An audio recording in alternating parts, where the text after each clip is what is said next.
kebanyakan hanya berubah bentuk dalam reaksi kimia. 2. Siswa dapat mengidentifikasi contoh hukum Lavoisier dalam kehidupan sehari-hari seperti perkaratan besi atau reaksi dalam sistem tertentu. 3. Serta didik dapat memahami mengapa dalam sistem terbuka seperti pembakaran kertas massa produk terlihat lebih ringan karena adanya gas yang terlepas. Hukum Lavoisier, hukum kekekalan. Hukum Lavoisier atau hukum kekekalan masa dirumuskan oleh Antoine Laurent Lavoisier dalam kurun 1743 sampai 1794.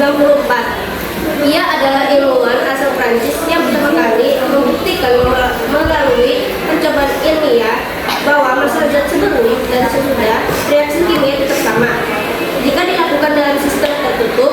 Hukum Lavoisier adalah hukum dasar dalam ilmu kimia yang menyatakan bahwa dalam suatu reaksi jumlah massa zat sebelum dan sesudahnya reaksi adalah sama. Artinya, massa tidak dapat diciptakan dan tidak dapat dimusnahkan dalam reaksi kimia biasa. Zat hanya berubah bentuk susunan atau jenisnya, tetapi jumlah massanya tetap. Hukum ini juga dikenal dengan nama hukum kekekalan massa.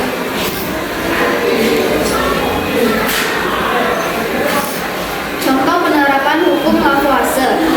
Pembakaran kayu.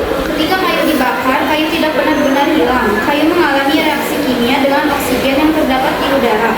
Dalam proses pembakaran tersebut, kayu berubah menjadi beberapa zat baru, yaitu abu, zat padat, gas karbon dioksida, CO2, usap air atau H2O, dan asap.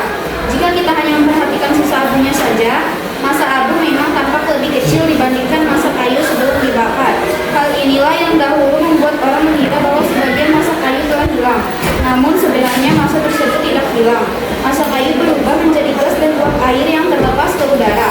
Apabila pembakaran dilakukan dalam wadah tertutup, sehingga tidak ada zat yang keluar dari sistem dan seluruh hasil reaksi termasuk gas ikut ditimbang, maka massa total sebelum dan sesudah pembakaran akan tetap sama.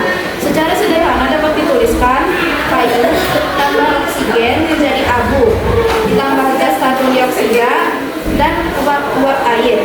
Dengan demikian yang berubah hanyalah bentuk dan jenis zatnya, sedangkan massa totalnya tetap.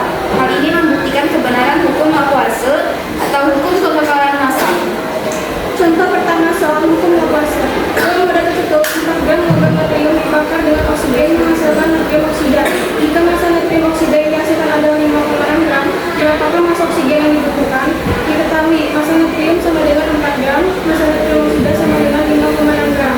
Berdasarkan hukum kekekalan massa, maka massa sebelum reaksi sama dengan massa sesudah reaksi.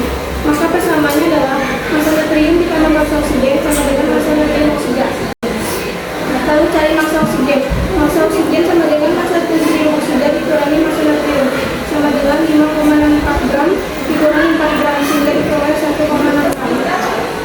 Contoh kedua hukum Lavoisier. Pada pembakaran 2,4 gram magnesium di udara dihasilkan 4 gram oksida magnesium.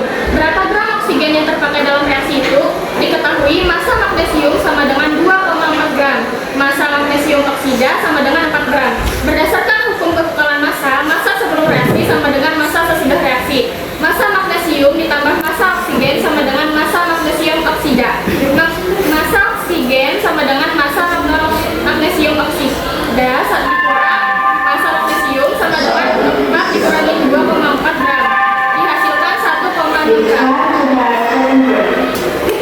Faktor-faktor yang mempengaruhi hukum Lavoisier. 1. Sistem tertutup versus terbuka. Hukum ini berlaku mutlak pada sistem tertutup. Dalam sistem terbuka seperti pembakaran, massa selalu berkurang karena gas hasil reaksi tadi atau karbon dioksida, uap air, terlepas bukan hilang. Kondisi reaksi. Massa zat sebelum dan sesudah reaksi tetap konstan selama tidak ada materi yang diciptakan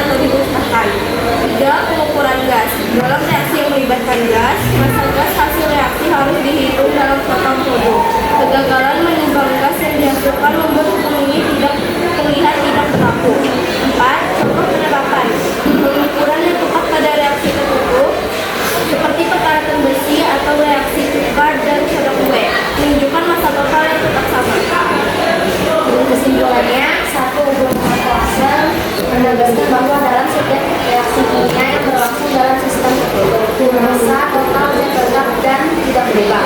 2. Massa tidak dapat diciptakan maupun dimusnahkan, melainkan hanya mengalami perubahan susunan atau bentuk menjadi zat baru. Jumlah massa seluruh reaksi akan selalu sama dengan jumlah massa seluruh hasil reaksi. 3.